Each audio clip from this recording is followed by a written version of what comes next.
Hello అండి, welcome back to our channel. ఈరోజు వీడియోలో మాత్రం మనకి స్కిన్కి షైనీగా, బ్రైట్గా, గ్లాసీ స్కిన్ కోసం నేను ఒక టిప్ చెప్తున్నాను. ఆ టిప్ మాత్రం మనం ఇంట్లోనే సింపుల్గా చేసుకునేది, ఎలాంటి మనీ ఖర్చు పెట్టాల్సిన అవసరం లేదు. మీరు కూడా ఈ సింపుల్ చిట్కాని ఫాలో అవ్వండి. మనం అన్నం వండేటప్పుడు గంజి వంచుతాం కదా, గంజి కొంతమంది వంచుతారు, కొంతమంది వంచరు. మనము స్కిన్కి పెట్టుకోవాలి అనుకున్న రోజు మాత్రం ఇలా గంజిని వంచుకోండి. కొంచెం ఈ గంజి మాత్రం చల్లారాలి.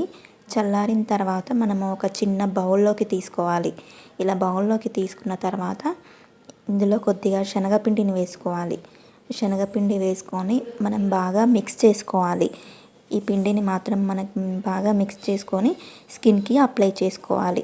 ఒక 20 మినిట్స్ మాత్రం ఉంచుకొని ఫేస్ వాష్ చేసుకుంటే స్కిన్ మాత్రం చాలా షైనింగ్గా, స్మూత్గా ఉంటుంది. పిగ్మెంటేషన్ అలాంటివి కూడా స్లోలీ పోతాయి. మీరు కూడా ఒకసారి ట్రై చేయండి.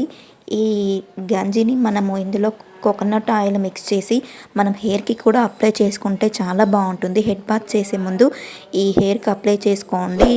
గంజిలో ఆయిల్ పెట్టుకుంటే చాలా బాగుంటుంది. మీరు ట్రై చేయండి. వీడియో నచ్చితే please do like, share and subscribe.